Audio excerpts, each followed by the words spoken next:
Desert Gold here. Did you guys hear anything? I thought I heard something. Must have been my imagination. Anyway, I just finished up putting a few rounds together of 10 millimeter. I had intended last week to do a challenge between some of my loads, some double tap, Underwood, buffalo boar. I actually did about, I want to say a little over an hour's worth of filming out in the desert range, and got some wonderful results. And I came home to try and put it all together for a video on the balance of that 10 millimeter reloading challenge that I had originally posted. Started putting it together, and found out that it had no audio. The audio section was bad, so I decided that I would just can that whole thing, try and start over, and was going to go ahead and reload some more of my 180 grain 10 mils and start from scratch again, and got sidetracked, as is the case with me. I decided to take a different route. The results were what I expected, and so with this distraction, I decided that I would go in a different direction. So what I decided to do is, well, first of all, I'm going to try and get out to the range tomorrow, again in the exceptional heat, and now at this time of the year with us it is humidity, so it ought to be about 111 and same type of humidity. What I'm going to do is retry some of the loads that I did for the 180 grain.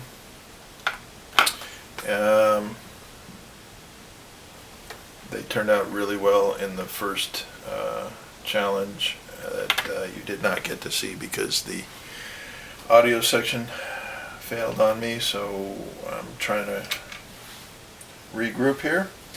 Also, I will be maybe firing off a couple of the buffalo boar. These came in strong, really strong. Again, Underwood. Fire some rounds off on that. We'll send them through the chronograph. Hopefully I don't eviscerate the chrony again. The only missing ingredient will be double tap, and I refuse to waste any more money on that ammo. It has never ever come even close to any stated velocities that they put on their boxes. My intent was to, along with many others on YouTube, to show that, and I bought a box of 20 rounds, used them up in the challenge. The results were, how shall I say, less than stellar. And the box of 20 rounds cost me about $24. That was about $24 worth of ammunition, or $24 that I could have used much more efficiently somewhere else. I in fact will do this. I am so adamant about this that if you can find any double tap ammo in caliber that I currently have in my possession, 10 millimeter, 9 millimeter, 9x25, 45 ACP, 50 Beowulf, anything that they have that vaguely comes close to the stated velocity on the box. If I run it through my chrony and it comes even close to the stated velocity, I will send you the original box that ammo that you sent me back, plus a free box of double tap ammo of your choosing. That is how adamant I am about people starting to wake up and smell the roses here. I mean, 20 rounds, $45. You don't need to do that. Finally, we have somebody that is doing it right. Let's get behind somebody like this. Start getting into your own loading. I mean, you will understand the value that I mean, you're gonna reap a lot of rewards from it. You're gonna have the personal satisfaction of putting something together that is, for all practical purposes, a factory round. Look at that. I mean, I've got a Spear Gold Dot, Starline nickel-plated brass, CCI primer. Hey, I guarantee you put that on the counter next to a Spear Gold Dot, or well, let's see, I think Underwood's nickel-plated. Nope, I'm sorry. This is the 9x25s. Their 10 mils are nickel-plated. If you put it next to that, other than the bullet that they're using, actually, I'd take that back. The quality that these guys are putting in, they're using Spear Gold Dots too. So you would not be able to tell the difference.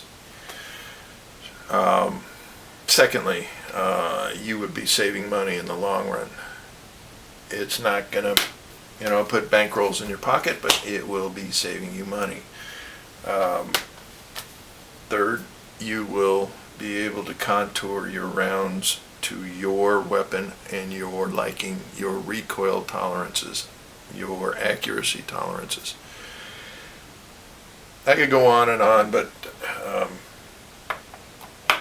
don't waste your money on double tap. That's the bottom line. Okay, so let's move on to what we're going to be talking about in this video. Basically, I want to do a quick review of reloading for the 50 Beowulf. Today we will be loading some Hornady XTPs. These are flat point XTPs, and as you can see, they are the 500 grain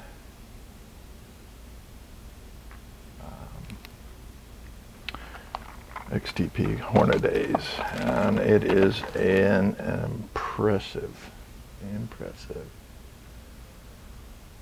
bullet. I'm telling you. I mean, here's I know this isn't fair, but I don't have anything readily available. This is 180 grain, the Spear Gold Dots that I've been loading for the 10s. Yeah, there you go.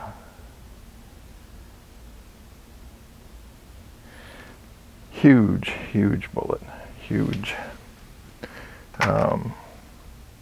Before we get into it, let's cover a couple of things about this. This is, I guess you could say, for all practical purposes, this is basically a fancy 500 Smith & Wesson type pistol round. This is the case right here. As you can see, it is a rebated case, and I'll show you why in just a minute. Rebating means that the actual base of the bullet, or the case head, sits in from the actual width of the case. Straight wall, and let's see exactly what we're going to be doing here. The 50 Beowulf is actually, as you know already, I'm sure, is a 50 caliber round that has been worked to work in an AR-15. upper. So basically you can, and I love it, man. I mean, you take your AR-15 lower, standard AR-15 lower, and put this on. You've got a 50 caliber. You take this off. You can put in a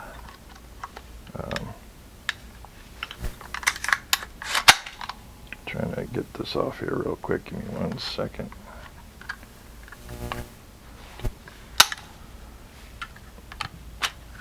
There we go. All right. Like I said, this is the, obviously you've seen it all. The 50 Beowulf upper. Set that aside for right now. Now, the interesting thing about this, which I think is kind of ingenious, this is the bolt carrier and bolt for the 50. All right, look at the bolt. It's kind of familiar, doesn't it?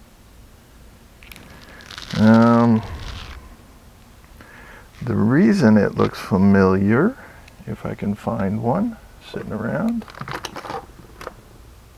Of course, I don't have one when I need one. I've got them all over the place. Is, give me 1 second here. I'll show you.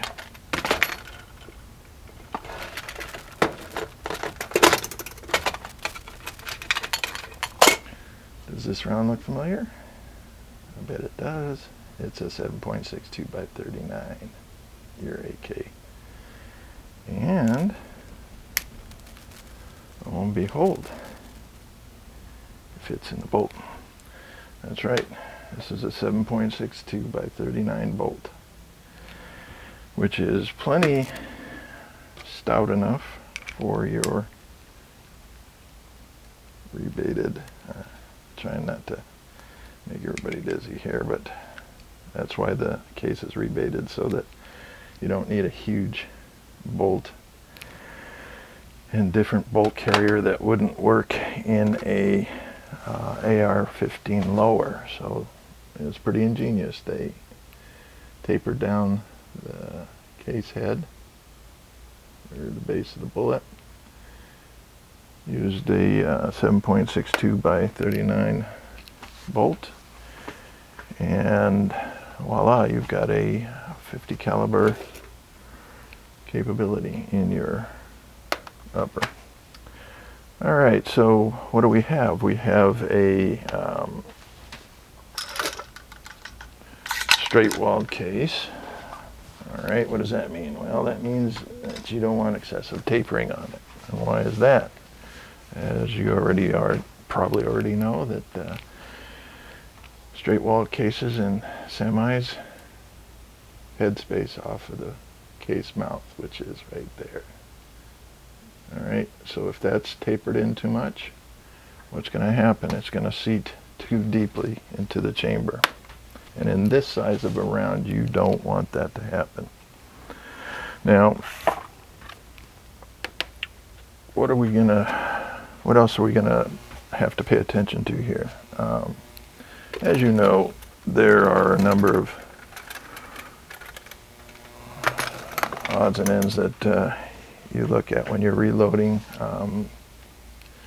Case preparation, bullet seating, crimping, what's going to be necessary, powder, how much you're going to be putting in, powder charge, type of primer, everything.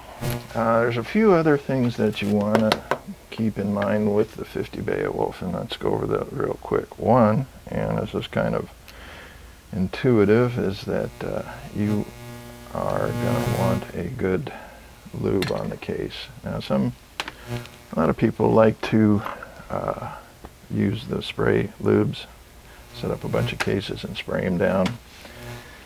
I'm just kind of an old-fashioned kind of person. I don't relish the idea of any of that lube getting inside the actual case.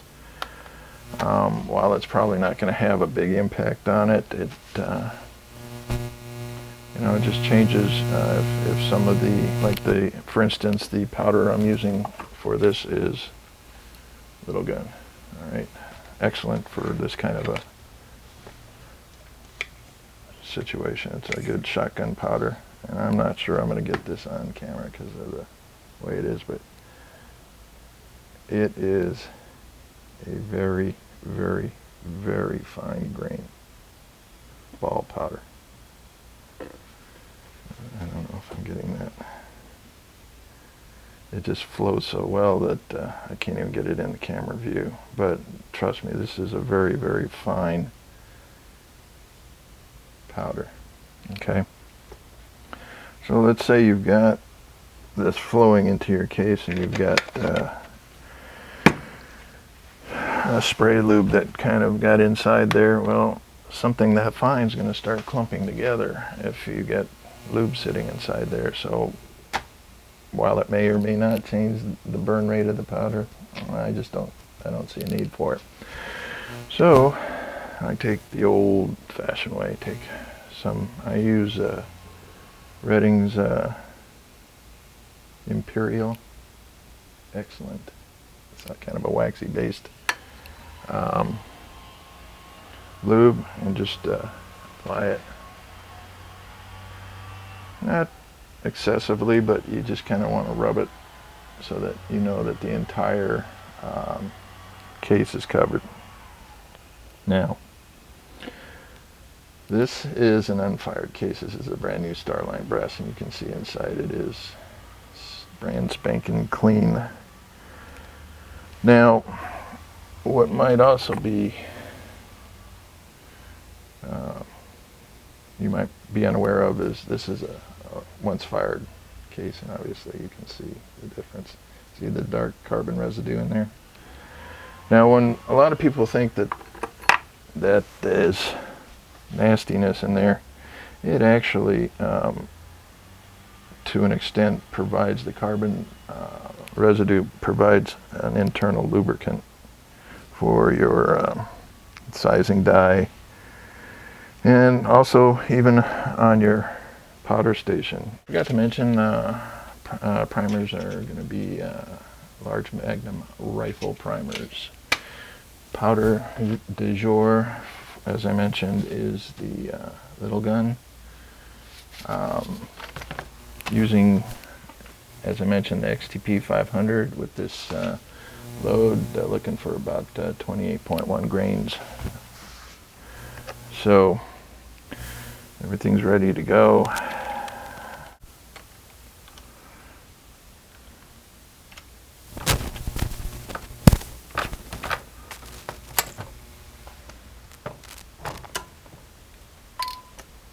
Oh, you can really feel that sizing die. Now, you always want to look at your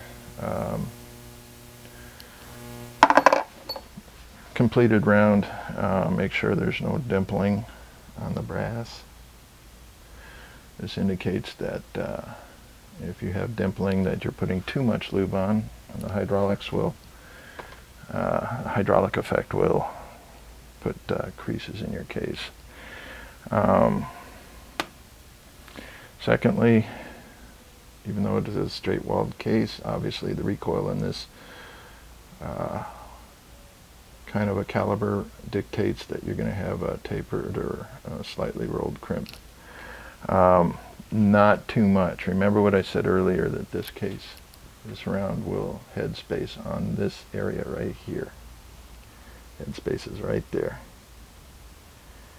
Okay, now that brings me to another very, very important point. When you are done with your loading, whatever you're going to be loading, and you're done with it, you take every single round and you diligently wipe off every bit of lube that's on there. Everything. You want it, sometimes I'll even get a rag with some alcohol and clean them down. I'll tell you in a second why.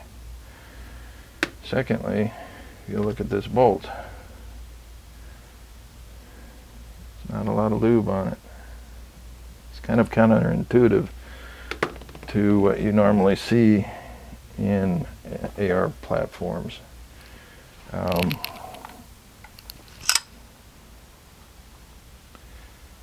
not going to be able to get this in the camera, but I'm going to give it a shot.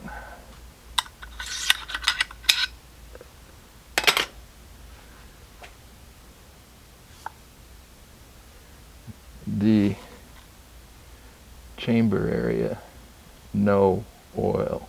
I mean, you clean that till it's clean, and then you get alcohol or some other non-oily solvent and get any bit of oil out of that chamber area. Nothing in the chamber, nothing on your bolt carrier as far as oil, nothing on the round as far as lubrication. And why is that? Okay, I'm sure you've already guessed it. Even though we're doing as much as we can to get this round so its head spaces properly, a lot of recoil, a lot of explosive forces there. You get any excess lubrication going, you're going to have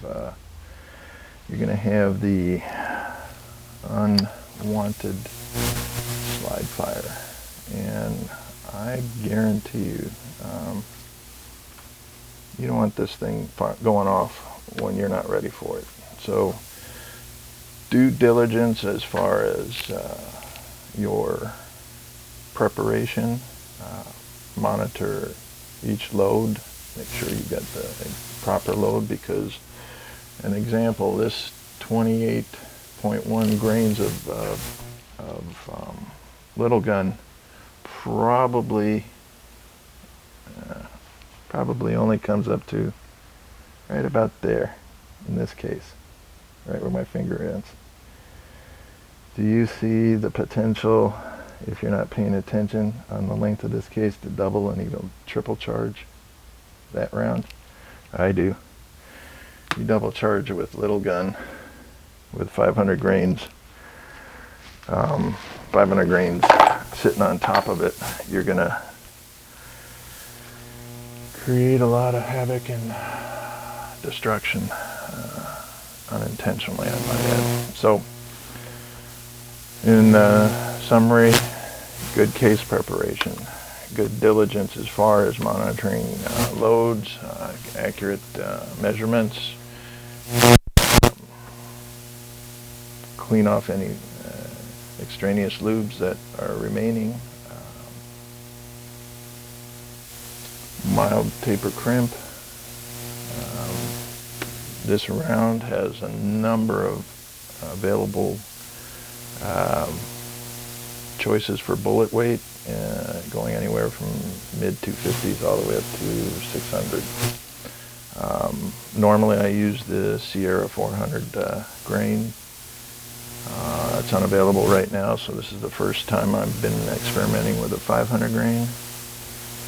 I'll get some put together. We'll take the camera out and see how well I do, or if I dislocate my shoulder.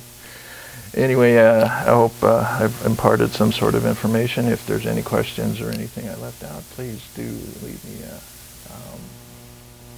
email or post on the video and let me know what you think or what I should change or add. Have a good day. Be safe, guys.